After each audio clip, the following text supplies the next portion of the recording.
Salut à tous, c'est Adrien, bienvenue dans ce nouvel épisode du podcast Dunk Hebdo. Un podcast aujourd'hui voyage dans le temps et autocritique. Vous allez tout comprendre, on va en parler dans un instant, mais tout d'abord, je viens tenir la chandelle donc au couple qui était là la semaine dernière pour vous parler des Knicks, des Pacers, des Kings et des Spurs. Ce sont les tauliers, Ben et Tom, et on commence par le patron. Comment ça va, Ben ? Bah ça va très bien, puis tu vas nous l'expliquer, on va voyager dans le temps et puis on va surtout se rendre compte qu'Adrien, pendant nos previews de la saison, il y a quelques mois en octobre, était en fusion. Vous voyez le mème de l'homme qui marche en feu, c'est Adrien pendant l'enregistrement de nos podcasts. C'est trop aimable. Et donc le troisième intervenant aujourd'hui, c'est celui qui doit jongler entre sa vie de papa et celle de fan NBA. C'est pas facile tous les jours, mais il est bien là, c'est Tom. Comment ça va, Tom ? Ça va très bien, vous les gars ? Eh bien ça va. Moi personnellement de manière un peu mitigée. On va dire qu'en ce moment on a l'arrière-train qui fait bravo pour éviter les play-in du côté de l'Illinois. mais sinon ça va. Ravi de parler ça. C'est un premier petit bilan de NBA d'ailleurs, donc le sujet du jour puisque on parlait voyage temporel Ben et autocritique. On va revenir sur certaines de ces previews justement qu'on avait effectuées en début de saison. Forcément on va parler des surprises, on va parler de nos plantages, de quelques bonnes inspirations donc on l'espère en tout cas. Et avant de dérouler le programme, je vous rappelle que vous pouvez nous retrouver donc notamment sur Twitter avec le compte Dunk Hebdo, mais aussi sur vos plateformes préférées pour nous écouter, Spotify, Apple Podcasts, Podcast Addict, mais aussi sur Acast dorénavant et pour nous voir également si vous voulez. Vous pouvez nous retrouver bien sûr sur YouTube. Donc les présentations sont faites, le programme est prêt, c'est parti. Nouvel épisode du podcast Dunk Hebdo. Alors messieurs, comme évoqué dans l'introduction, on va revenir aujourd'hui sur nos prévisions de cette saison 2022. En tout cas, quelques-unes d'entre elles. Et on va commencer par des équipes qu'on n'avait pas forcément correctement appréciées. Et pour commencer, on va partir en direction de Washington DC avec les Wizards, donc qui ont fait un début de saison assez canon, il faut le dire, qui correspondait un peu à l'idée qu'on se faisait de leur effectif, à savoir pas de talent top tier hormis Bradley Beal, mais disons beaucoup de joueurs avec un bon niveau NBA, donc capables de faire une bonne saison régulière. Et puis ça a fini par se compliquer, notamment à partir du mois de décembre. Donc les Wizards, à l'heure où on enregistre, sont 11e, éliminés d'ailleurs même des play-ins puisqu'ils sont trop loin des Nets 10e. Donc je vais me tourner vers toi Ben, puisque tu as noté notamment le symbole de tout ça, que c'était la saison compliquée pour Bradley Beal. Donc je t'en prie, développe, qu'est-ce qu'on en pense de cette saison régulière des Washington Wizards ? Effectivement, on avait annoncé Tom et moi-même les Wizards au play-in, donc ils n'y seront pas. Et en plus, on avait réinsisté puisqu'il y a eu un épisode au moment où les Wizards ont fait un bon début de saison. Ils ont entamé à 10-3 quand même au 15 novembre et on s'était dit est-ce qu'il faut croire dans ces Wizards ? Bon, depuis ce moment-là, ils ont le rythme de croisière d'une équipe qui vise les bonnes places de la loterie. Donc clairement, on s'est trompé. Je pense qu'on s'est trompé avec les Wizards sur deux choses ou trois choses. Alors d'abord, faut savoir qu'avec les nombreux changements dans l'effectif, il n'y a pas tellement une saison des Wizards, il y en a trois, je pense. Il y a le début de saison canon, et ensuite cette période plus compliquée, il y a la période trade où Harrell quitte l'effectif, Dinwiddie également, et puis il y a cette saison qui a démarré début mars avec Porzingis, etc. Je pense qu'on avait beaucoup insisté sur le caractère homogène de l'effectif, mais qu'on avait oublié plusieurs choses. D'abord, on avait un coach débutant, et le problème du coach débutant dans un effectif où il y a énormément de joueurs qui cherchent où il n'y a pas tellement de hiérarchie claire, c'est que pour tenir et assigner des rôles, c'est beaucoup plus compliqué. On avait aussi oublié, je pense, l'importance d'un meneur de jeu et de quelqu'un qui orchestre tout ça. Il n'y a pas de meneur de jeu de talent du côté des Wizards.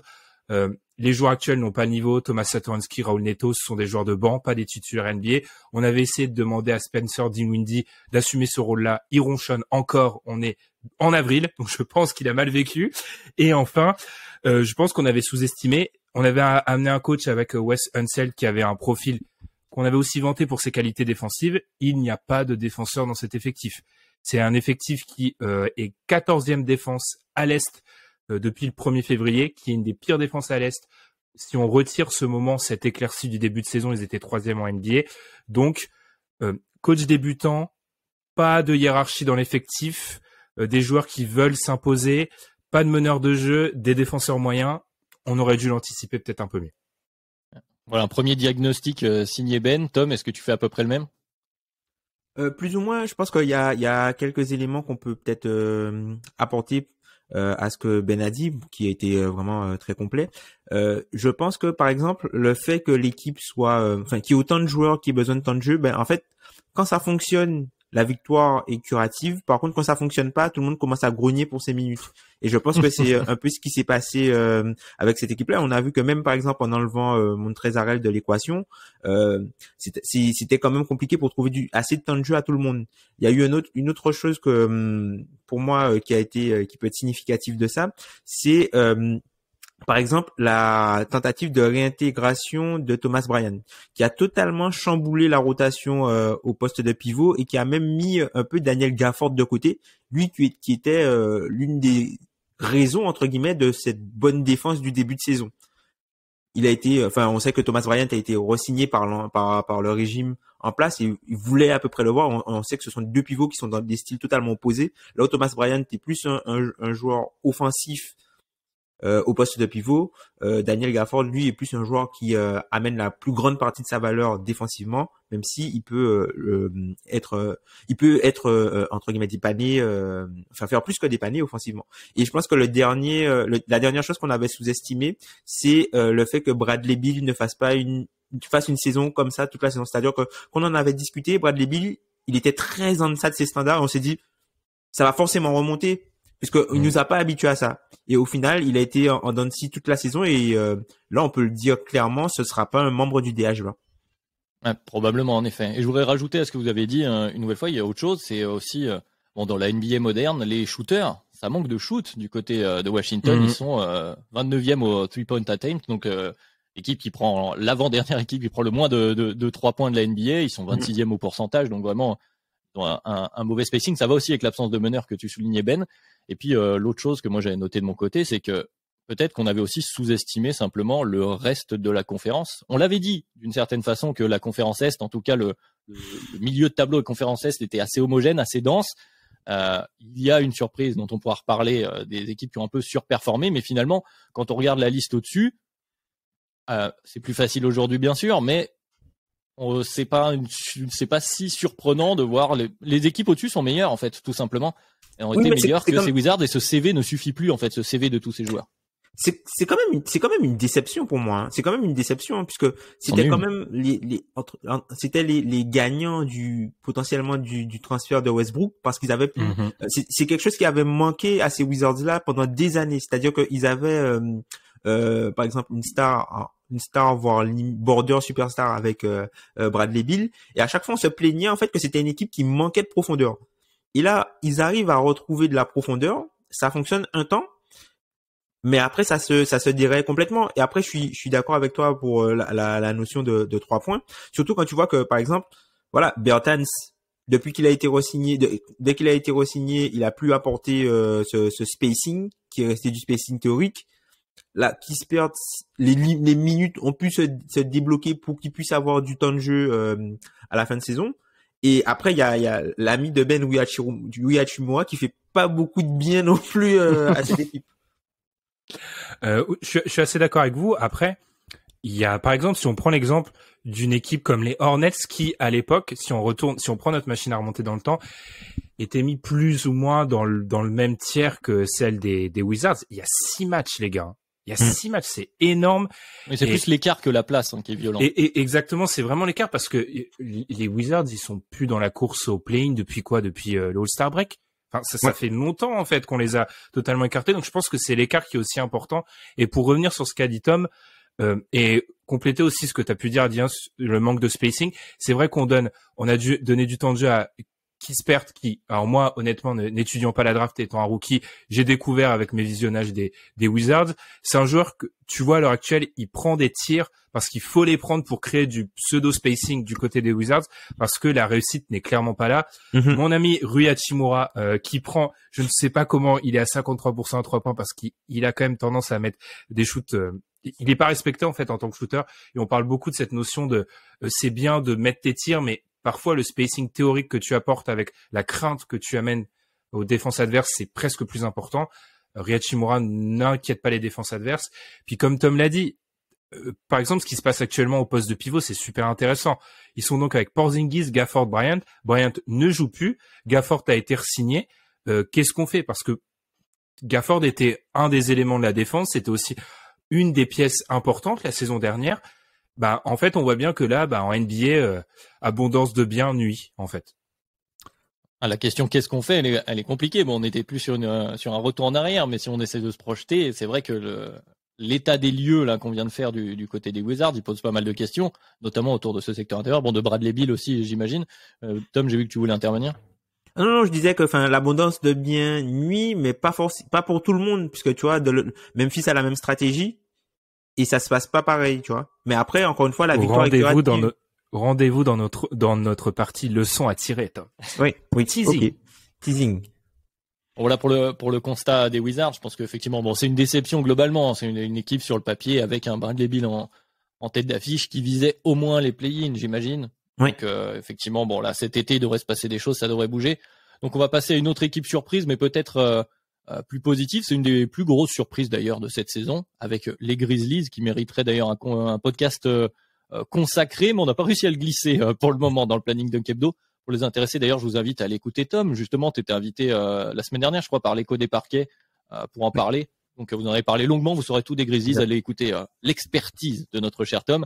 Mais donc, le sujet n'est pas situé au Texas, mais dans l'Ohio, avec les Cavaliers qui sont 7e à l'Est pour le moment, qui peuvent même, donc à mon grand dame, comme je le disais en introduction, se retrouver potentiellement un peu plus haut, dépasser les Bulls ou les Raptors, voire les deux, mais donc qui ont déjoué les pronostics généraux d'ailleurs de cette début de saison. Ils se sont installés comme une équipe solide dans ce milieu de tableau à l'Est. Cette fois-ci, honneur à toi du coup, Tom, pour varier avec une question allez, un peu piège. Comment les Cavs ils ont fait pour passer sous les radars, sous nos radars notamment, et se retrouver à ce niveau-là? La défense, la défense. C'est vrai que c'est une équipe sur laquelle on avait émis quelques doutes, et notamment par rapport tu parlais du coach tout à l'heure de Wes Unseld Jr., notamment par rapport à Bickerstaff, puisqu'à la question quel coach pourrait être viré si ce n'est pas Luke Walton, c'était le premier nom en liste, tout simplement parce que par rapport à ses expériences passées. Et on s'est rendu compte que cette saison, les Cavs ont su entre guillemets maintenir un très haut niveau défensif. Et la progression, notamment en attaque, de joueurs comme Allen et Garland, qui sont tous les deux All-Stars. Hein. Attention, ils ont 2 All-Stars les Cavs cette saison. On a peut-être tendance à l'oublier, mais ils ont 2 All-Stars cette saison. Mais en fait, la progression offensive de ces joueurs-là, plus l'assise défensive amenée par un joueur comme Mobley, en plus de tout ça, tout ça a permis en fait aux Cavs de surprendre tout le monde, quoi, et d'être une équipe plutôt équilibré, mais avec une défense très forte. Et ça, c'est quelque chose que, personnellement, je n'avais pas anticipé du tout. T'étais pas le seul, Tom, on était quelques-uns. Ben, du coup, toi aussi sur cette surprise. Oui, les Cavs l'année dernière étaient la 26e défense NBA. Jusqu'à la fin janvier, ils étaient 3e de NBA. Tu peux pas anticiper une équipe qui passe d'une défense catastrophique à une des meilleures défenses NBA. Je pense que si ça part, on avait fait un épisode sur le début de saison des Cavs, ça part aussi de la méconnaissance. Personnellement, moi je m'inclus là-dedans, que j'avais du profil d'un Mobley. N'ayant pas regardé beaucoup la NCAA, je ne pensais pas qu'un joueur, un rookie qui plus est, pouvait avoir un impact tel sur la défense. Je pense qu'aussi il faut peut-être réhabiliter un peu Jarrett Allen, parce qu'on avait été critique de son contrat à l'intersaison. Je suis désolé, mais quand on voit la perte défensive qu'il représente pour ces Cavs quand il est absent, on voit que c'est un joueur majeur pour eux. Puis aussi, j'ai envie de parler Garland, qui commençait déjà à exploser la saison d'avant, qui a complètement explosé. Donc en fait, on a une jeune équipe qui s'est trouvée au bon moment, tout a coïncidé, tout a cliqué, désolé pour l'anglicisme, et puis ils ont oblitéré leur over-under de début de saison, parce qu'ils étaient annoncés à 26,5. C'était eux. On s'était dit pendant cette preview, il y a une équipe qui va battre, c'est tous les ans, c'est le cas. Il y a au moins une équipe qui bat son over-under de début de saison, sa prédiction de début de saison d'au moins 15 matchs. Ils étaient annoncés à 26,5. Au moment où on enregistre ce podcast, ils sont à 43. Donc ils pourraient limite le battre de 20, ce qui est absolument énorme. Ouais. Donc c'était eux, mais honnêtement, autant sur les Wizards, pour moi il y a des leçons à tirer, j'en parlerai plus tard. Sur les Cavs, pour moi on est un peu sur le cas d'une équipe où fallait se lever tôt. J'ai pas été voir les prédictions des fans les plus hardcore des Cavs, mais je pense même qu'eux pouvaient pas prévoir que l'équipe serait 4-5 matchs au-dessus des 50%, quoi. À ce point-là, ça paraît compliqué, en effet, hein, même si tu me l'as rappelé juste avant l'enregistrement. Donc je vais me lancer des fleurs, ces cadeaux. Je les avais cités en potentielle explosion. Je pense que moi, il y a une leçon qu'on pourrait tirer autour de ça. Alors, on n'en est pas encore là, mais juste voilà, sur ce sujet des caves, il y a quand même quelque chose que j'ai noté. C'est peut-être que aussi on est trop focalisé sur le prisme du small ball habituel de la façon dont joue en NBA. Et c'est vrai que quand on a vu cette draft de Mobley avec un Jarrett Allen où il y avait des doutes, effectivement, on a un mea culpa général à faire auprès de lui, et le Lauri Markkanen en 3, etc. C'est vrai que bon, ça a amené des doutes pour tout le monde sur cette façon de jouer en 2022, tout simplement. Et ils ont réussi à déjouer les pronostics aussi grâce, et il faut le dire, tu as parlé des 2 All-Stars, il y a un Garland qui s'occupe à peu près de tout offensivement. Alors, ils sont beaucoup moins bons offensivement, mais il y a une dépendance à Garland qui, pour l'instant, fait un taf monstrueux. Garland et Allen, puisque c'est vraiment le combo, c'est vraiment le combo offensivement. Tant que Jared Allen jouait, enfin Darius Garland, surtout quand tu vois par exemple l'absence des différents playmakers qui sont succédés, qui se sont blessés successivement, il a dû lui à chaque fois améliorer sa charge pour permettre à l'équipe de rester à flot. Par exemple, Darius Garland, ça va choquer du monde, mais Darius Garland cette saison, c'est un joueur qui a 32% d'usage. C'est énorme. Mais quand tu perds, tu l'as dit, tu perds Rubio. Tu perds Rubio. Quoique, la malédiction de Ricky Rubio, on va en parler un peu. Toutes les équipes qui se séparent de Ricky Rubio à un moment deviennent meilleures juste après. On va en parler de la malédiction Ricky Rubio un peu après, mais par exemple, tu vois, ils ont perdu Rubio, ils ont été récupérés Rondo pour le remplacer. Ils ont ensuite pu compter sur Brandon Goodwin pendant la période Covid, qui était au relais du coup de Garland, parce que Garland à un moment aussi lui aussi s'est blessé. Et ensuite il récupère Caris LeVert. Caris LeVert, bon, c'est pas tip top au départ, et finalement mitigé, il arrive à maintenir entre guillemets un niveau quoi, grâce à Garland, mais aussi grâce à la défense. Et je pense que faut pas oublier ça. On parlait, tu vois, par exemple de manque de continuité de cette équipe là. Le line-up des Cavs qui a joué le plus de possessions ensemble, c'est le line-up du coup classique avec Garland, Allen, Okoro et comment il s'appelle, Markkanen et du coup Mobley. Et en fait, ce line-up là, il a joué que 455 possessions ensemble. À titre de comparaison, c'est moins de possessions que le line-up des Blazers avec CJ, Dame, Powell, Covington et Nurkic. C'est ce qui fait beaucoup, hein, finalement, puisque CJ a quitté les Blazers. CJ, Powell et Covington, ils sont plus là depuis longtemps. Oui. Dame, il est plus là depuis très longtemps. Oui, c'est vrai aussi. Bon, pour blessure, mais effectivement.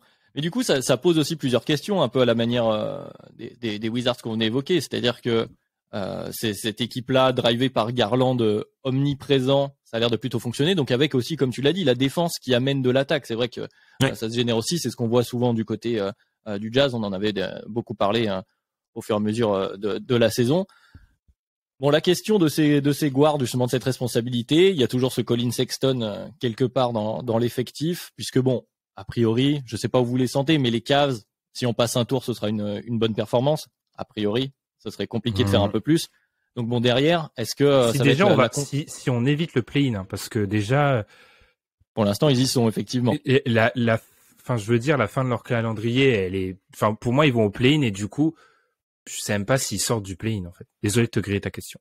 Non, mais du coup, s'ils gagnent un match, en tout cas, de toute façon, les attentes ont été excédées largement sur cette saison. Eux, c'est que du bonus, c'est de l'expérience supplémentaire, notamment pour leurs jeunes joueurs, mais aussi pour leur façon de jouer dans un contexte play-off qui est toujours un peu différent, même play-in, mais qui est toujours un peu différent de la saison régulière.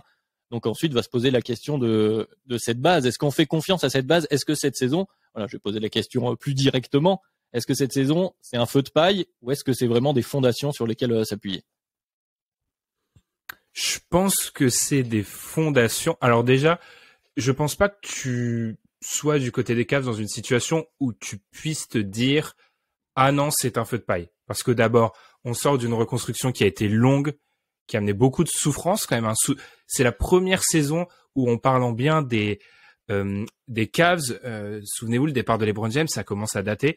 Donc je pense pas qu'ils soient en situation de se dire c'est un feu de paille. C'est peut-être une prophétie autoréalisatrice, mais il faut en tout cas se dire que c'est réel. Et puis ensuite, pourquoi ça serait pas réel? Alors, est-ce qu'ils vont avoir toujours une top 3 défense NBA? On peut le voir, on l'a déjà vu, c'est fluctuant la défense, peut-être que c'est pas leur réel niveau, mais ils ont drafté un joueur qui, Mobley, prouve ce qu'il devait apporter, il a su l'apporter. Il y a le développement d'un jeune meneur avec Garland, on voit pas pourquoi ça s'arrêterait. Allen, on l'a payé et en plus, c'est le joueur qu'on nous promettait et même un peu plus. Maintenant, c'est vraiment une vraie encre défensive. Enfin, déjà là, t'as des bases solides. Alors, bien évidemment, ensuite, pour moi, c'est des joueurs de complément. Il y a des questions. Il y a des questions sur Okoro. Ça va un peu mieux en attaque depuis l'épisode qu'on avait fait, mais je reste pessimiste. Enfin, pour moi, ça reste très limite offensivement. Est-ce que Markkanen va continuer à être aussi viable et bon défensivement? Sexton, tu l'as dit. Sexton, je suis pas sûr qu'il fasse de vieux os du côté des Cavs, mais en tout cas, quand tu as une base de 3 joueurs qui sont, tu as 2 All-Stars, un rookie très fort, pour moi, il n'y a pas de raison de croire au feu de paille. Et est-ce qu'ils seront aussi forts l'année prochaine? Peut-être pas, mais les bases sont posées. Enfin. Je t'ai vu acquiescer, Tom, t'es d'accord? Ben, assez d'accord, surtout que la défense, pour moi, la défense de ces Cavs-là, c'est pas un feu de paille du tout. C'est une équipe qui fait peu de fautes malgré un noyau, un noyau plutôt jeune. Au niveau de l'adresse et du pourcentage adverse, ils sont vraiment au niveau de la moyenne. Donc on peut pas se dire que voilà, c'est parce que les adversaires shootent mal qu'ils sont bons défensivement. Et quelque chose qui est très important, c'est que leur défense fonctionne avec Jared Allen et Mobley. Elle fonctionne quand Allen est seul et elle fonctionne quand Mobley est seul aussi. Donc quelques stats simplement pour illustrer ça. Par exemple, quand les deux sont ensemble, il y a seulement 33% des tirs adverses sont pris au cercle pour 54% de réussite. C'est le 99e centile. Quand Mobley il est seul, il y a 36% des tirs qui sont pris au cercle et on est sur une réussite à 56% des adversaires au cercle qui est dans le 91e centile. Et quand c'est Allen qui est seul, tu as 36% seulement des tirs qui sont pris au cercle pour 57% de réussite au tir globalement au cercle avec qui est dans le 98e centile. Donc cette défense-là, elle tient et elle peut tenir pendant 48 minutes avec ces profils-là. Et comme Ben disait, ça va être peut-être du côté offensif qu'il va falloir peut-être faire la bascule et trouver de meilleurs joueurs de complément pour pouvoir aller un petit peu plus loin.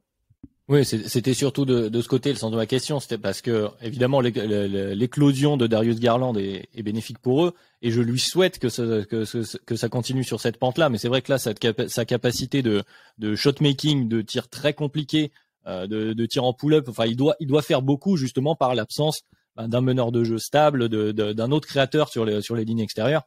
Alors effectivement, pour passer un cap, de toute façon, ça va être là où ça va se jouer. Effectivement, je suis d'accord avec vous. Pour le reste, bon, on est plutôt satisfait, je pense, des bases que ça a créées. Ça, on a plus de réponses que de questions à la sortie de cette saison du côté des Cavs.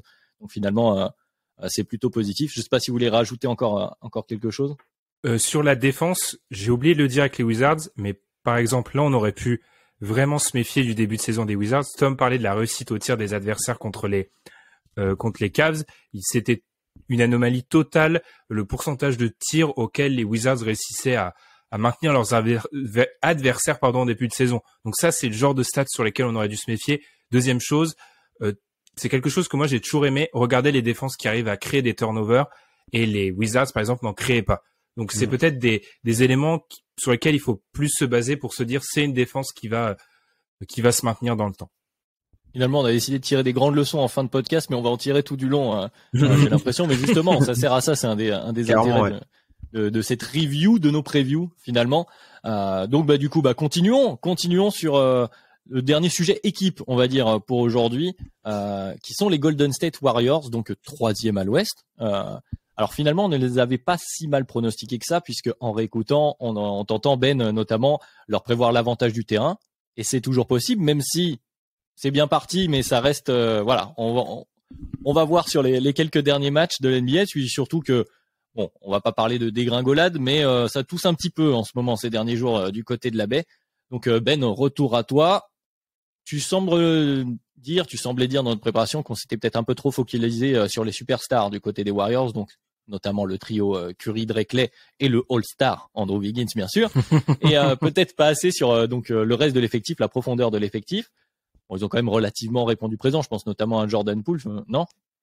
Alors c'est ça. Alors là, je sens que ça va être compliqué pour les autres intervenants, pour Adrien et Tom, de comprendre ce que je vais dire, mais je sens que c'est une partie que certains auditeurs vont réécouter après que je donne ma leçon à tirer. Parce que pour certains, ça va être contradictoire. Je vais m'expliquer.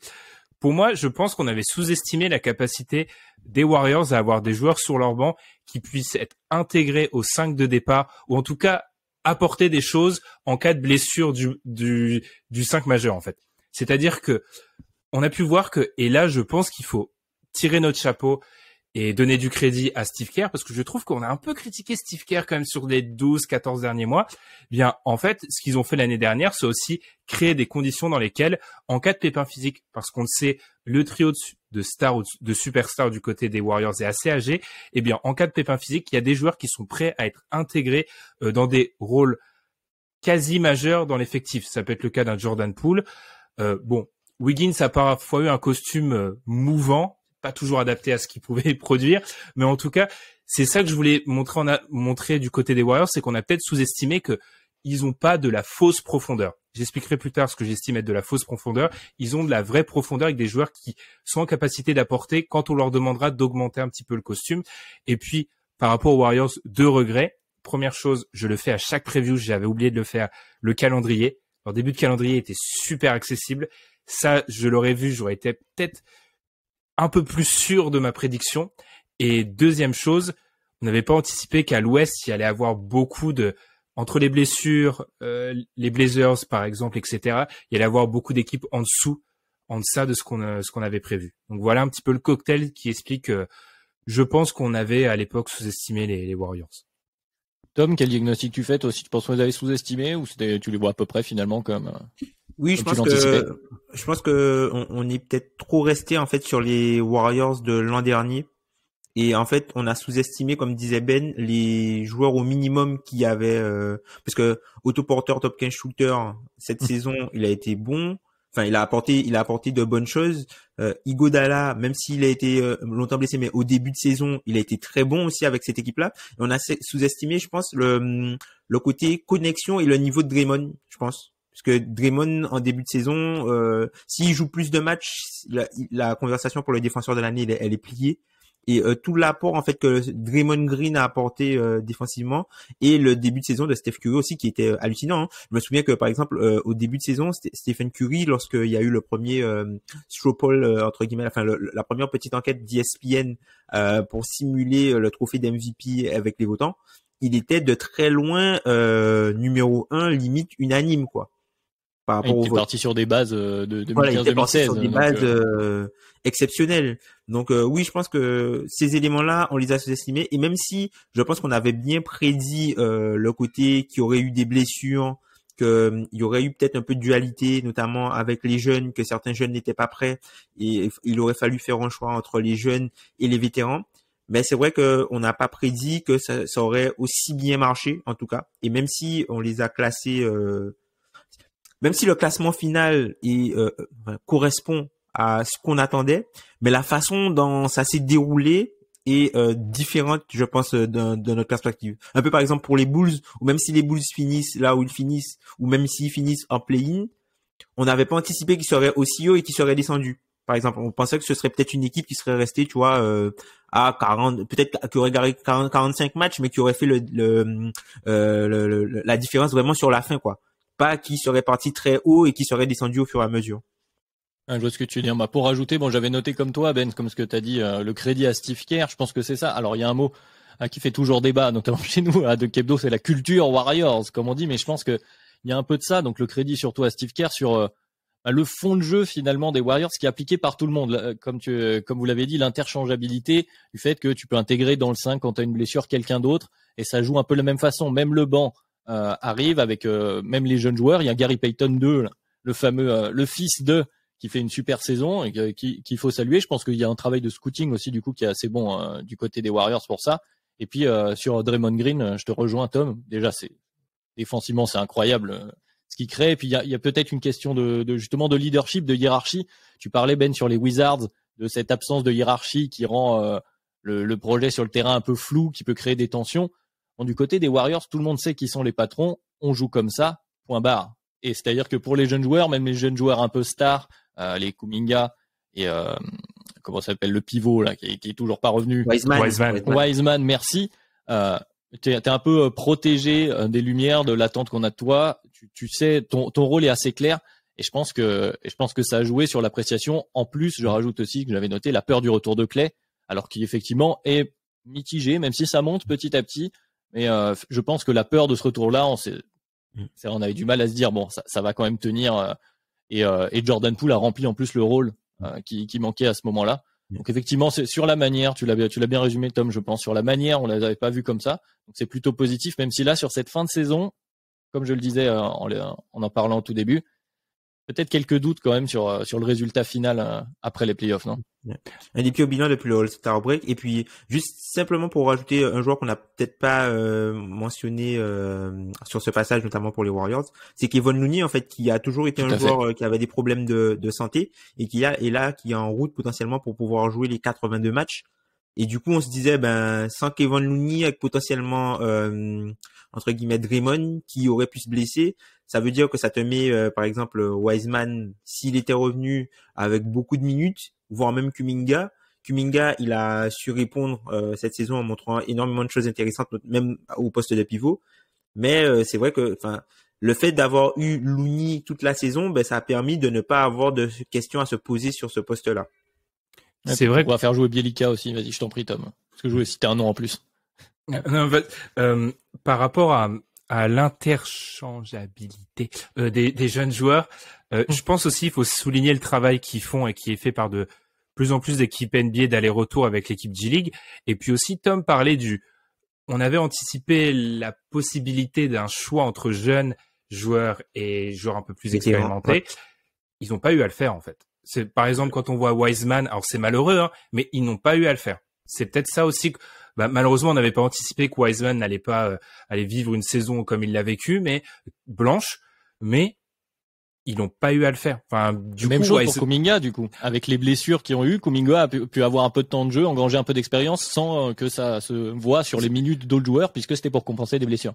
Exactement, il n'y a pas eu ce moment où on se dit ah là là, on doit être compétitif, mais d'un côté on doit faire jouer les jeunes parce que d'un côté il y a eu des blessures et de l'autre ils étaient assez bons et assez bien classés pour pouvoir un peu jongler avec tout le monde. Donc le choix ils n'ont pas eu à le faire. Je pense que ça a été quand même le cas pour Jordan Poole. Hein. Je pense que au retour de Clay, il a vraiment subi, je trouve, le retour de Clay par une perte de minutes. Et d'ailleurs, il y a Marcus Thompson et Tim Kawakami qui en parlaient dans un de leurs podcasts il y a à peu près un mois et demi. En fait, il disait que par rapport au niveau attendu de Jordan Poole, il n'était pas sur le même standard entre guillemets que d'autres jeunes joueurs du roster, voire même de joueurs comme Andrew Wiggins. C'est-à-dire que Steve Kerr a été très dur, entre guillemets, dans sa façon de coacher Jordan Poole, tout simplement parce qu'il attendait de grandes choses de lui et pas simplement qu'il soit moyen. Donc, il pouvait lui être reproché des choses qui n'étaient pas reprochées à d'autres, tout simplement parce qu'ils en attendaient vraiment beaucoup plus de lui. Et finalement, ça a bien fonctionné pour Kerr parce qu'il sort vraiment une saison exceptionnelle, cette saison, Jordan Poole. Désolé de te ruiner ton timing, Adrien. Mais est-ce que tu mettais Jordan Poole dans le même raisonnement que Kuminga et Wiseman? Moi, perso, pas, en fait. C'est peut-être pour ça que je considère qu'il n'y a pas de choix. Je considère que dans le projet, il est un peu dans une zone intermédiaire, dans un no man's land entre les hauts choix de draft qui sont couvés et les vétérans. Il est certes jeune, mais je l'inscris pas dans le choix, Jordan Poole, personnellement. Parce que je le mettais simplement parce qu'il est, enfin, son succès et sa réussite sont vitaux, en fait, pour les Warriors. Par rapport à son skill set et par rapport à ce qu'il est capable de faire, entre guillemets, pouvoir répliquer sur certaines actions ce que peut faire Klay Thompson et répliquer sur certaines actions ce que peut faire Curry. Il y a personne d'autre qui apporte ça dans l'effectif et c'est l'un des seuls joueurs avec Curry et Kuminga de l'effectif qui peut partir de la ligne à 3 points balle en main et aller jusqu'au cercle. Il y a personne d'autre qui fait ça. Ah, du coup, ouais, on n'était pas d'accord parce que t'es plus sur une réflexion de terrain, je suis plus sur réflexion. En termes de, évaluation d'assets. Exactement. Justement, il est un peu entre les deux. Pour moi, Jordan Poole, c'est ça. C'est si tu prends si tu mets les deux côtés dans la balance, il pose, alors, tant mieux, c'est un bon problème entre guillemets, mais là il va poser une question de sa prolongation et de son contrat, Jordan Poole, vu que il a pris le relais entre les deux générations entre guillemets, schématisons, il a pris ce relais-là, bah, tu n'as toujours pas fait le choix d'un côté ou de l'autre. Alors pour l'instant ça suffit, mais du coup est-ce que tu t'en sépares et tu fais confiance aux jeunes, ou est-ce que tu t'en sépares pas parce que justement tu veux rester avec un effectif plus expérimenté? Il y a une problématique qui se dégage du côté des Warriors avec l'explosion, on va dire, on l'appelait comme ça, de Jordan Poole. C'est un peu comme ça que je le voyais, effectivement. Rappelons que les Warriors ont un roster à 300 millions cette saison. Les gentils effectivement, Warriors. et tu t'en parlais déjà dans la preview d'ailleurs, où tu disais que c'était une équipe qui avait d'ailleurs la pression, qui était l'équipe qui avait le plus la pression pour toi, Tom, pour cette saison. Ils y ont répondu ou pas? Oui, clairement. Enfin, l'an dernier, ils font pas les playoffs, hein. Faut pas oublier, l'an dernier, ils font pas les playoffs. Donc là, je pense qu'ils y ont répondu en partie. Je pense je pense qu'ils peuvent arriver en playoff et n'avoir peur que des Suns. Je pense. C'est pas mal, c'est plutôt pas mal. Je maintiens que ça restera les Lakers. On n'était pas d'accord en octobre, on n'est pas d'accord en avril. Je maintiens que les Lakers resteront l'équipe qui a le plus de pression, selon moi. Eh bien tiens, justement, t'as bien raison, ça fait une bonne transition. On va parler du bilan de nos previews, pouvoir revenir sur ce qu'on a dit et à commencer par ces fameuses leçons à tirer. Alors Ben, je sais que ça t'est cher, cette histoire de leçons. Tu as une leçon à nous exprimer, à nous exposer. Donc nous t'écoutons, Ben. Quelle leçon tirer de nos previews et de cette saison 2021-2022? Alors moi, j'essaie de me dire, on s'est trompé vis-à-vis de quelle équipe, et dans le positif et dans le négatif. J'essaie de me dire, historiquement, avec des grosses guillemets, je te le vole, Tom. Beaucoup d'auditeurs qui nous ont parlé des entre guillemets, je te le vole. Le tic de langage. Je me trompe sur quelle équipe et pourquoi. Alors moi, c'est pour ça que j'avais dit tout à l'heure que certaines personnes vont dire, mais il a dit le contraire il y a 10 minutes. Pour moi, c'est la valorisation.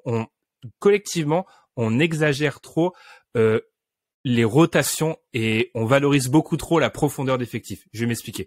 Je pense que on a tendance dans nos previews à mettre en avant la profondeur de l'effectif comme, je vais faire une comparaison, c'est bientôt, comme un coéquipier au Tour de France en fait. C'est-à-dire on est leader dans une étape de montagne et le mec peut passer un relais et nous aider. Alors que pour moi, un banc NBA, c'est la voiture du directeur sportif. Ça te permet, en cas de catastrophe, d'avoir une roue de secours, d'avoir un bidon, etc. Le banc ne sera jamais la raison qui expliquera sur la longueur d'une saison régulière ton succès. J'ai voulu me dire, est-ce que c'est juste une impression? Est-ce qu'il y a des données statistiques? Du coup, je suis tombé sur une étude de 2 étudiants de UCLA, qui ont fait une étude statistique de data sur le site Bruins Sports Analytics, tout simplement qui ont essayé d'étudier avec la saison 2018-2019 l'impact du banc sur les résultats d'une équipe tout au long de la saison régulière. Et il y avait une vraie démarche de chercheurs parce qu'à la fin, ils révélaient, après beaucoup d'études statistiques sur le win share, etc., que l'impact du banc sur le résultat d'une saison régulière est totalement marginal. Ce qui fait la différence en NBA, ce sont les superstars, les stars et les joueurs très importants.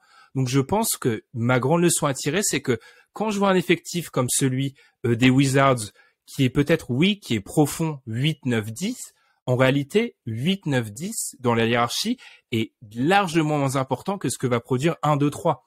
Oui. Et ce que 8, 9, 10 doit apporter, c'est une capacité à remplacer au pied levé 1, 2, 3. C'est pour ça, en ça que j'ai parlé des Warriors, parce que 8, 9, 10 ont été entraînés à, en cas de problème, essayer de compenser au mieux qu'ils peuvent 1, 2, 3. Alors que dans beaucoup d'équipes qu'on annonce comme profondes, la profondeur des joueurs c'est des joueurs bons, mais qui ne sont pas du tout réfléchis pour apporter en cas de défaillance de 1, 2, 3. Donc c'est pour ça, en fait, selon moi, il faut réfléchir à la profondeur comme ta capacité à être une roue de secours et pas tellement être un coéquipier moderne. C'est pour ça, moi, la grande leçon que j'ai de cette saison régulière, tout simplement parce que quand je vois certaines équipes profondes, toc les Hawks, eh bien, malheureusement, parfois, tu n'as pas la capacité sur ton banc 8, 9, 10, 11, 12, mais tu joues jamais à 12 en NBA, d'avoir des joueurs qui vont pouvoir répondre au pied levé aux problèmes qu'apporteront des blessures ou des contre-performances. Donc en fait, malheureusement, la saison régulière, c'est comme les playoffs. Ce que vont faire tes 2 ou 3 joueurs majeurs, ça sera nettement plus important que ce que feront tes 5, 6, 7, 8, 9, 10 sur ton banc, quoi. On avait été prévenu sur la leçon de Ben. Effectivement, en plus, il y a plein d'applications qui viennent en tête, du coup, des questions qu'on peut se poser. Tu as parlé beaucoup des Wizards. On peut revenir, du coup, sur les Cavs dont on a parlé. On s'est beaucoup focalisé, justement, sur le 5 majeur, comme l'a dit Tom. On peut aussi évoquer les Lakers dans cette histoire. Enfin, ça évoque plein de choses. Leçon intéressante. Je sais pas si, Tom, tu as envie de rebondir là-dessus. Je suis pas totalement d'accord. Après, je pense que il y a des exceptions, mais faut pas voir entre guillemets les exceptions comme la règle. Donc, ce qu'a dit Ben fait sens. Mais je trouve que quand on parle du banc, c'est surtout où sont situées tes pièces principales. Et t'as deux façons de construire ton banc pour moi. C'est soit tu construis ton banc en mettant des joueurs qui sont capables d'apporter quelque chose quand ils jouent avec les titulaires, entre guillemets, quand tu remplaces quelques joueurs par des titulaires, ou soit tu construis ton banc pour qu'il puisse être totalement indépendant et tu fais des line-up, entre guillemets, full banc, qui permettent à ton 5 de départ de se reposer, de garder du jus. Donc c'est vrai qu'il y a deux, je pense que ce que Ben disait, ça s'applique plus, entre guillemets, pour la première que la deuxième. C'est ça, pour moi la deuxième c'est pas viable en fait, parce que c'est un truc qu'on répète souvent, mais l'écart en NBA entre notre fameux top 11 du DH20 et entre, si on fait un double écart entre le top 11 du DH20, les moins bons titulaires NBA et entre les moins bons titulaires NBA et les joueurs de banc NBA, l'écart entre les très très forts joueurs et les joueurs moyens est immense. Immense. Et c'est là où se fait la différence. C'est pas avec les joueurs 4, 5, 4, ça dépend des équipes, mais 5, 6, 7, 8, 9 vont pas créer la différence sur la longueur d'une saison régulière. Regardez bien, l'échec des Wizards s'explique par peut-être ces problèmes-là, mais aussi parce que Bradley Beal n'est pas là, en fait. Si Bradley Beal est là, un joueur top 25 NBA change l'équation. En fait, je sais que ça peut paraître, on n'a pas envie de se dire ça parce que on se dit oui, mais encore une fois, dans un sport collectif, on réduit tout à l'individu. Mais je pense malheureusement qu'on a tendance, moi je le dis encore, l'année prochaine, je ne dirais pas d'une équipe, ah ouais, mais elle a un très bon banc. Non, parce que si 1, 2, 3 sont pas au niveau pour aller au play-in, par exemple, le banc fera illusion, mais n'aura pas d'impact sur le résultat à la fin de la saison régulière. Ça amène à réfléchir. Je pense qu'on va le réécouter, on va réfléchir, on va pouvoir en reparler de cette histoire de banc. Non, mais c'est intéressant, notamment, on en reparlera probablement dans les previews de la saison prochaine, quand on essaiera d'évaluer certaines équipes, parce que peut-être aussi que ça dépend, quand tu exprimes, de quel objectif sur le long de la saison régulière. C'est là-dessus où tu t'es focalisé, Ben. Est-ce que le constat est un peu différent une fois arrivé dans les matchs coup près? Est-ce que le constat est différent selon justement tes fameuses stars, parce que tu disais que tu peux remplacer dans les rôles plus facilement? Est-ce que c'est parce que tu as une grosse star, un soleil? Quand tu as un soleil, ça pose la problématique, par exemple, des Hawks, où tu peux pas remplacer au pied levé la productivité d'un Trae Young. C'est impossible de trouver ça. Ce serait assez surréaliste. Alors que si tu as peut-être un 5 où c'est plus... alors c'est un peu galvaudé de dire ça comme ça, mais le fond de jeu, le collectif qui prime avec des individualités tout de même fortes, peut-être que c'est un peu plus simple d'enlever une pièce et d'en remettre une autre un peu moins forte et de garder une production relativement proche. Enfin, ça, en tout cas, ça amène à penser que c'est une bonne leçon. Est-ce que Tom, toi aussi, tu as une leçon à tirer pour cette saison? J'ai réfléchi quand même à peut-être plusieurs. J'en aurais peut-être deux vraiment. C'est étonnant. J'en aurais peut-être deux vraiment principales. La première, c'est de ne pas sous-estimer une équipe qui peut être élite d'un des deux côtés du terrain. Puisque, enfin, je pense qu'en saison régulière, même si en playoff, je pense que l'attaque a plus d'importance que la défense. Enfin, pas en saison. Je pense, même si en playoff, je pense que entre guillemets, la capacité à attaquer aujourd'hui a plus d'importance que la défense, même s'il faut stopper, entre guillemets, pour gagner des titres. Mais je pense que en saison régulière, les deux se valent. En saison régulière, les deux se valent. Si tu es élite en attaque ou si tu es élite en défense, pour moi, tu as autant de chances de pouvoir être en positif à la fin de la saison. Oui, l'exemple des Hawks, par exemple, très fort en attaque, ou l'exemple des Cavs qu'on a évoqué. Ouais, t'as les Hawks et les Cavs, au final, les équipes sont plutôt proches. Oui, c'est ça, ils ont à peu près le même bilan. C'est pour ça que je les avais sous les yeux. Je me suis dit, tiens, ça correspond exactement à cette leçon-là. Donc, effectivement, il y a de ça. Et t'en avais une autre, du coup? Et la deuxième, du coup, c'est de ne pas juger, entre guillemets... entre guillemets, c'est important. Comment? Entre guillemets, dis, c'est important. Oui, de pas juger par le prisme des playoffs pour donner des bilans de saison régulière. Ah ça. C'est-à-dire que par exemple, pour donner un exemple concret, les Bulls, pour moi, c'était pas une équipe faite entre guillemets, enfin, c'était pas une équipe faite pour les playoffs. C'était pas une équipe faite pour les playoffs. Et en fait, je pense que j'ai trop jugé par rapport à ce que je voyais en playoffs et le plafond playoff plutôt comme basé sur ce qu'ils auraient pu faire en saison régulière. Mais c'est vrai qu'on a tendance à essayer de voir ça parce que quand on commence à évaluer les équipes, on essaie de voir qui pourra gagner au bout et donc pratiquement malgré nous, on commence à envisager des séries de playoffs effectivement. C'est ça, parce que malheureusement quand on fait par exemple quand on fait nos previews, on se dit l'équipe qui peut atteindre le plus haut plafond. Sauf que atteindre le plus haut plafond, c'est important peut-être sur 16 matchs, mais avoir une très bonne vitesse de croisière, c'est plus important sur 82.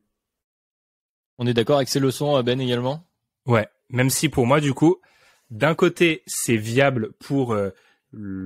c'est pas le tableau complet, mais si je reprends mes histoires de banc, les gars, par exemple, pour moi, c'est là où on se trompe, c'est qu'on se dit « ils sont profonds 9-10 », alors qu'en fait, même en saison régulière, 9-10, il joue 10 minutes, les gars. Il a pas un impact, en fait. Donc, par exemple, tu vois, sur certains aspects, je trouve que notre calcul est bon. Par contre, sur 90% du tableau, oui, on pense trop à ça, ce qui explique pourquoi, et je pense que ça, c'est un constat global, hein, pourquoi tous les ans, le Jazz a tendance à être mis très bas, alors que c'est une équipe qui, alors, à part maintenant, qui a tendance à être ultra efficace sur de la saison régulière.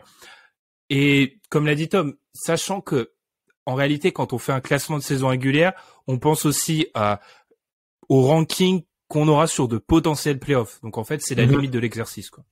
Mais je suis d'accord, mais justement, je vais enchaîner avec une leçon qui pour moi rejoint ça de ce que tu disais, où on a tendance à surévaluer, sous-évaluer certaines équipes, donc sous ce prisme de série de joutes. Et là, je pense notamment à l'exemple Lakers. Je commence par l'exemple.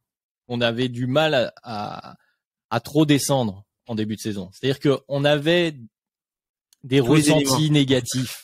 Hein. Oui. Globalement, il y a le trade de Westbrook, mais pas seulement. Globalement, quand on en parlait entre nous, même si vous allez réécouter du coup les podcasts de début de saison, les Lakers, ça sentait mauvais, mais on se disait, attends, t'as quand même LeBron James, Anthony Davis, un Russell Westbrook. En cas d'affrontement contre certaines équipes de milieu bas de tableau de l'Ouest pour des play-in, play-off, normalement ça passe du côté des Lakers. Encore faut-il y arriver au play-in.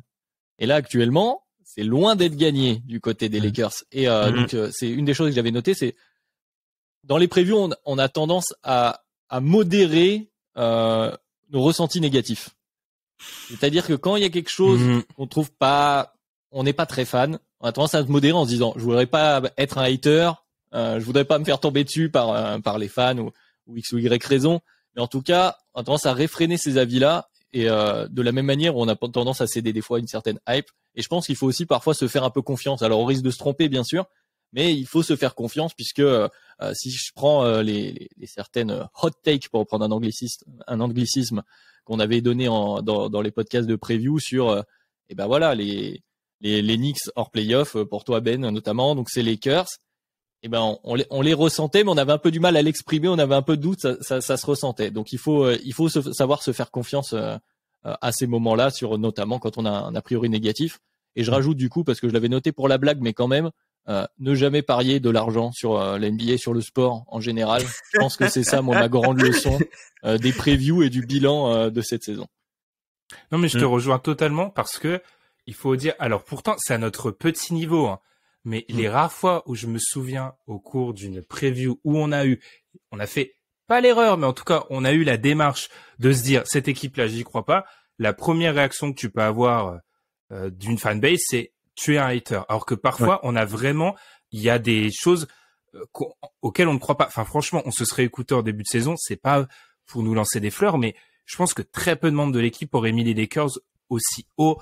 Mais parce qu'en fait, on s'est dit effectivement, dès que c'est négatif, on essaye un peu de se dire non, on va être un petit peu positif. Et puis aussi, c'est pas de peur de la réaction du public, hein, c'est plutôt de se dire on est peut-être trop dur. C'est vrai qu'il faut se faire confiance. Après, je pense que c'est surtout parce qu'il y a LeBron James, hein, les gars. Faut pas. Ah bah c'est surtout parce qu'il y a LeBron James, c'est sûr. C'est difficile. Mais pas que. Aujourd'hui, c'est très difficile de mettre une équipe mais peu importe le ressenti que tu as, aujourd'hui, c'est très difficile de pronostiquer qu'une équipe avec LeBron James et Anthony Davis ne fera pas les playoffs. Même si t'as, je sais pas moi, même si t'as 7 joueurs au minimum dans le roster. Pour moi, ça s'applique pas seulement à LeBron, mais à toutes les superstars, tu vois. Enfin. Oui, tu vois, les Nets aussi.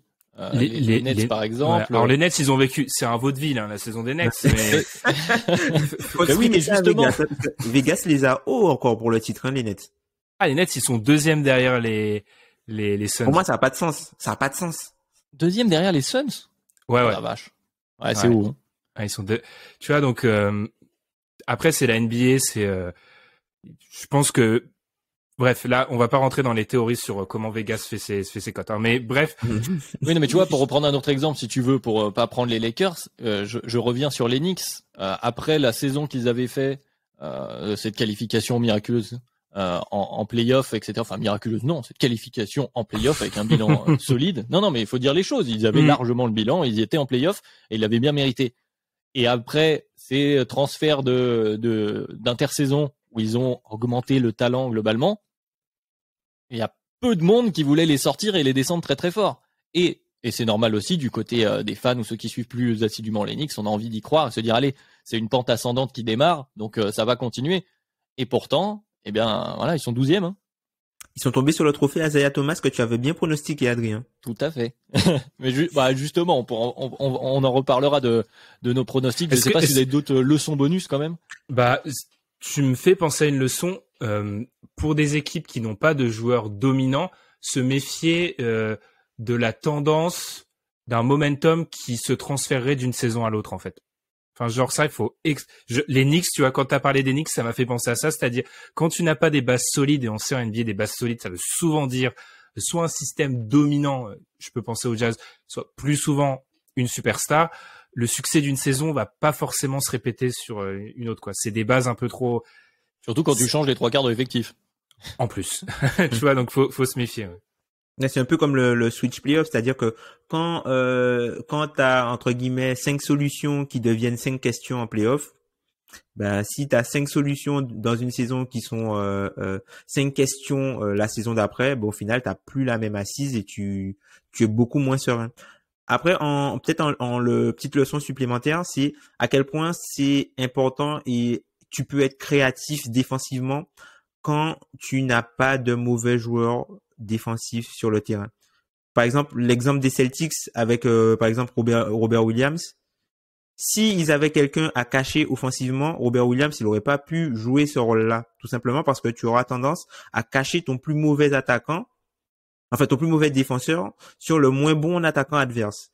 Mais quand tu as que des bons défenseurs, ben en fait tu peux te permettre de mettre ton meilleur entre guillemets défenseur d'aide sur le moins bon attaquant adverse. Et ça c'est quelque chose que tu vois, les Celtics, ils ont viré Dennis Schroeder du 5 et Enes Kanter, enfin ils ont enlevé les gars qui étaient vraiment entre guillemets qui étaient des cibles défensives pour ajouter des joueurs qui sont solides. Là ils ont une rotation avec uniquement des joueurs solides défensivement et ils peuvent être hyper créatifs défensivement.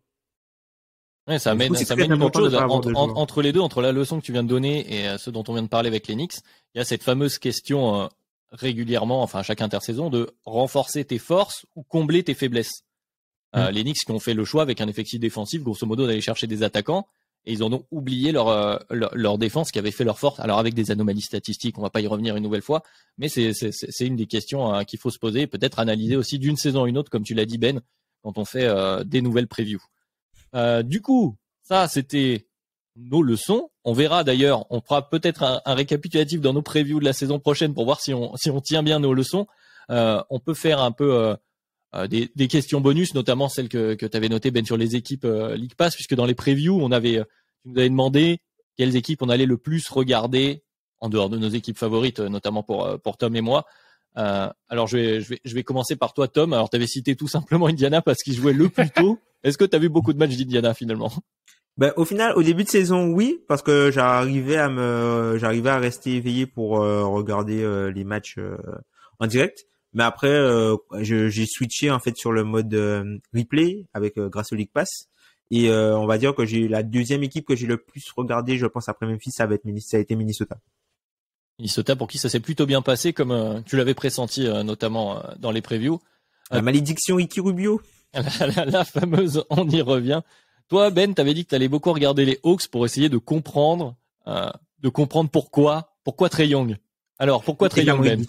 J'avais dit que j'allais regarder les Hawks pour comprendre pourquoi j'avais fait cette erreur par rapport à cette équipe. Bah, je crois pas que je me suis vraiment trompé vis-à-vis de cette équipe, en fait. Après les avoir vus, ben, j'avais sous-estimé Trae Young. Pour le reste du diagnostic, vu que c'est une équipe qui passe difficilement les 50%, au vu de, parce qu'on fait notre, tu vois, on fait notre mea culpa à nous, mais s'il y a un mea culpa qui doit être fait par la communauté NBA globale, les Hawks sont très hauts dans la liste, hein, parce que les Hawks, je les ai vus annoncer avec l'avantage du terrain à l'est. Hein. Non, voire 3e, 4e parfois. Hein. Ouais. Moi, je pensais qu'ils allaient se glisser, tu vois, même au niveau de la 4e place. Hein.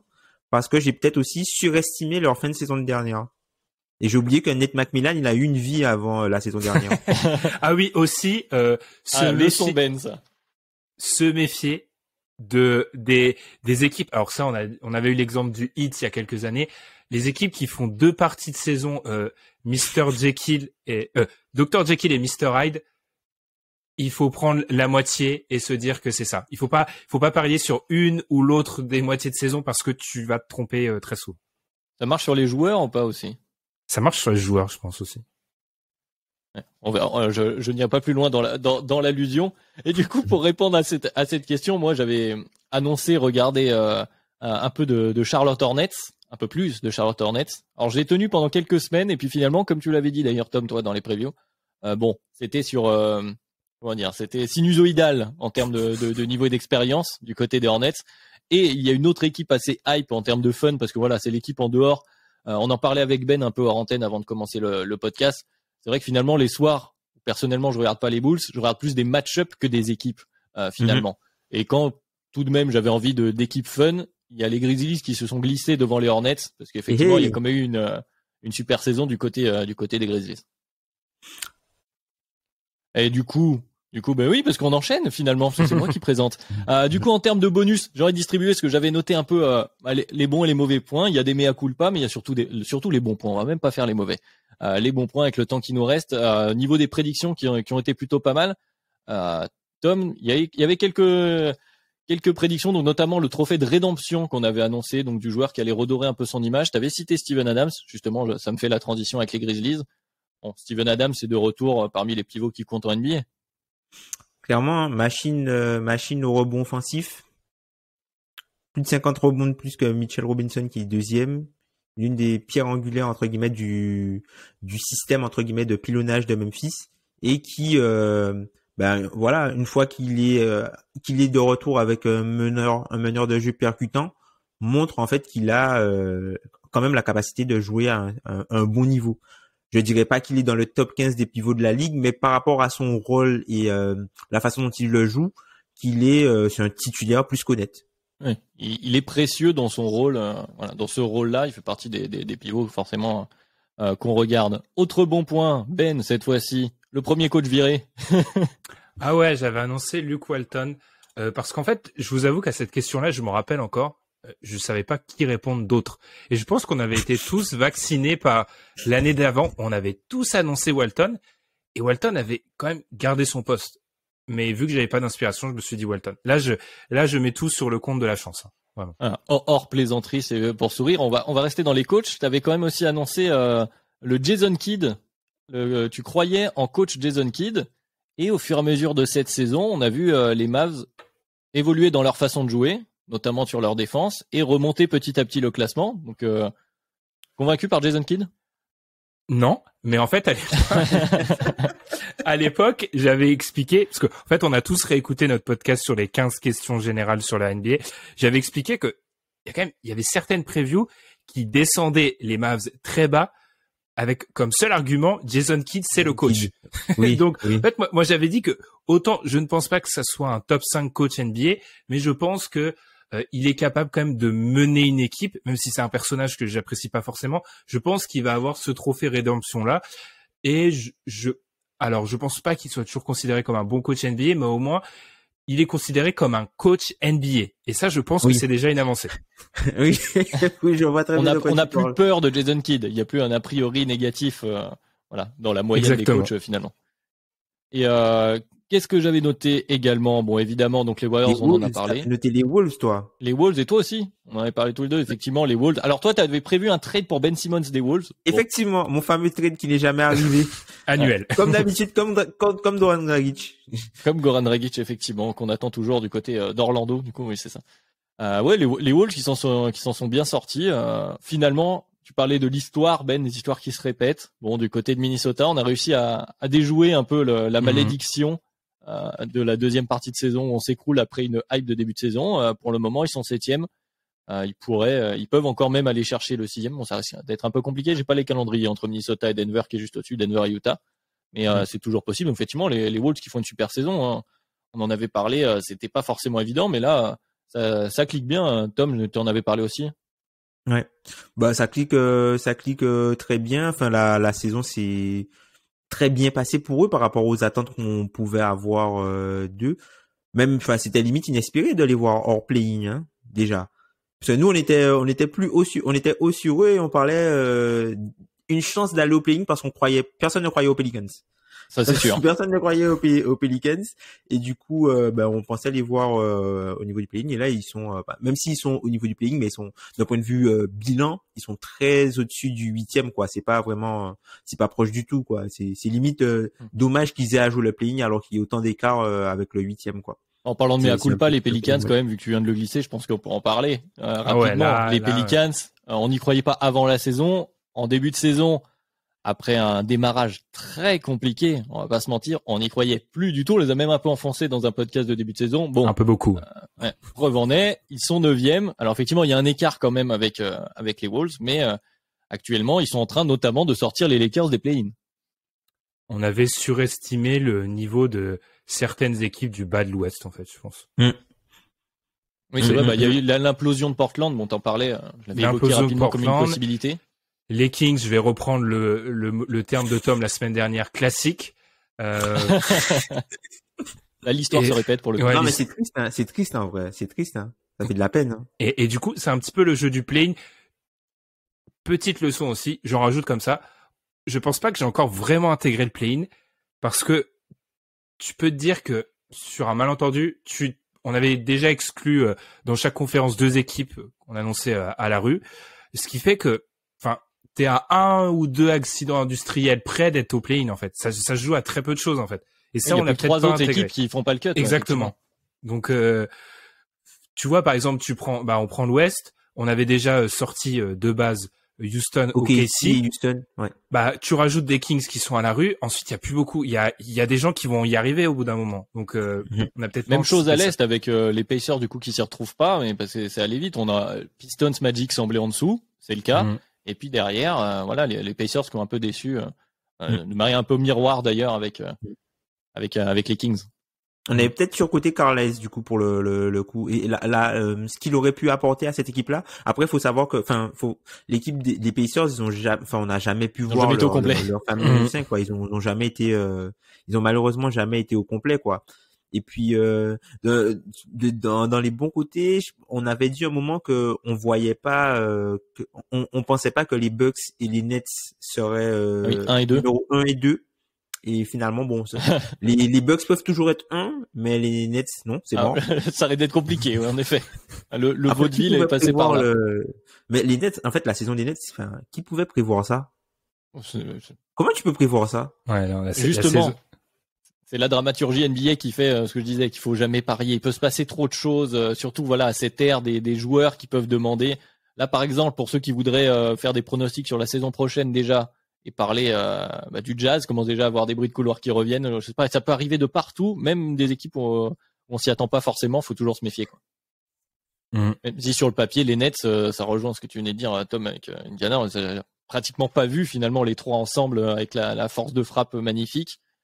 Finalement, ça restera une chimère. On ne sait pas où ça va aller. Quelle frustration. Ouais, c'est frustrant, hein. Ouais. C'est vrai. Mais bon, peut-être qu'on aura ça en version Sixers avec Embiid Harden.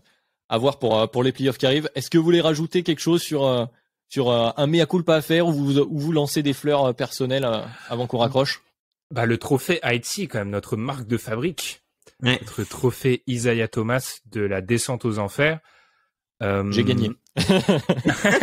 Ouais, Adrien. Je devais Adrien, faire, oui. on avait discuté qui doit présenter parce que je dois quand même, Adrien le fait pas vraiment parce qu'il est présentateur, mais je vais rappeler les trophées d'Adrien pendant cet épisode. Je vais citer quatre prises de parole d'Adrien. Les Blazers peuvent imploser cette saison. Bravo. Les Cavs peuvent être l'équipe qui va exploser sa projection d'avant-saison. Bravo. Ja Morant pourrait faire son entrée dans le DH20. Alors, semi-bravo, ça devrait être le cas. Et Kemba, possible trophée Isaiah Thomas. Bah, franchement, pour moi, c'est le favori. Ouais, il y a, ouais. Ah bah là, Kemba, ça sent mauvais. Bon, c'est pas une note positive pour finir, même si merci, je prends les bons points finalement. Comme quoi, faut se faire confiance. Hein. On en revient un peu à ma leçon. Mais effectivement, pour Kemba, ouais, est-ce qu'une équipe va aller chercher maintenant Kemba Walker et le ressortir du placard Knicks? Ça semble compliqué. Là, on est sur un beau trophée. Il y a des années où Isaiah Thomas revient en NBA d'ailleurs, hein, le détenteur du trophée. Il y a eu des années où le trophée c'était vraiment un trophée par défaut. Enfin, il y avait vraiment. Là, Kemba, c'est chaud quand même. Hein. Enfin, on est sur une bonne candidature. Hein. Là. Ouais, par défaut, Cousins, c'était pas par défaut, hein. Ouais, mais tu vois, depuis l'instauration du trophée, oui, quelques millésimes, mais c'était pas toujours facile de trouver. Pas toujours des grands crus. Et puis Cousins rejoue hein, d'ailleurs en termes de. Alors rédemption, c'est peut-être un peu fort. Je vous l'accorde, mais pour les quelques fois on l'a vu là, Cousins retrouve un peu de. Enfin, ça fait plaisir de voir des Marcus Cousins sur un terrain NBA produire comme il produit actuellement. C'est qui la vraie rédemption? Kevin Love. Non, je pense. Kevin Love qui est à la course pour le 6e homme cette saison. Il est peut-être 2e derrière Tyler Hero, hein, Kevin Love, hein, pour le 6e homme. Il a été très important pour les Cavs. Tyler Hero, ça fait semi-rédemption d'ailleurs. Enfin, c'est sur une temporalité beaucoup plus courte, mais c'est pas Kevin Love peut-être. Qui sait qui fait une performance? Question ouverte. Ouais. Allez, question ouverte. Bah justement, vous pourrez nous le dire vous, ce que vous en pensez, notamment de tout ça. Revenir peut-être sur vos previews et également que vous avez pu faire avec nous en début de saison. Là, il va y avoir matière à échanger, donc n'hésitez pas à nous rejoindre sur Twitter, puis pour donc échanger avec nous, mais aussi nos magnifiques CM. Gabin et Antoine, donc à nous rejoindre sur Twitter, bien sûr, mais aussi sur les différentes plateformes de podcast, puisque on est toujours sur Spotify, sur Podcast Addict, sur Apple Podcast. On prend toujours les petites notes qui font plaisir. Et on est dorénavant sur Acast. Donc merci à tous ceux qui nous suivent, peu importe le support d'ailleurs. Sur YouTube aussi, vous pourrez nous retrouver. On s'approche des 1000 abonnés. Ah, on s'approche des 1000 bientôt. Alors, il nous en manque une petite vingtaine. Donc là, vous appelez votre mère, tout le monde, et vous vous abonnez. Vous vous connectez directement sur le compte de la mère, ça coûte rien. Elle verra pas les suggestions YouTube, elle y va pas de toute façon. Mais en tout cas, vous serez les bienvenus. Vous pourrez voir nos tronches quand on se marre, quand on fait des drôles de mous, quand les autres sont en train d'échanger. C'est toujours sympa. Donc, n'hésitez pas à nous retrouver sur YouTube. C'est Dunk Hebdo, tout simplement. Merci de nous avoir écoutés. Merci aux fidèles. Bienvenue aux nouveaux et aux nouvelles. Et puis, on se retrouve bientôt, dès la semaine prochaine, pour commencer à parler de ces fameux playoffs qui arrivent. Avec peut-être un format légendaire. On tease. On commence les préparatifs dès qu'on termine ce podcast. Donc merci les gars, merci à ceux qui nous ont écoutés. Et puis à la semaine prochaine. À la semaine prochaine. Salut. Salut.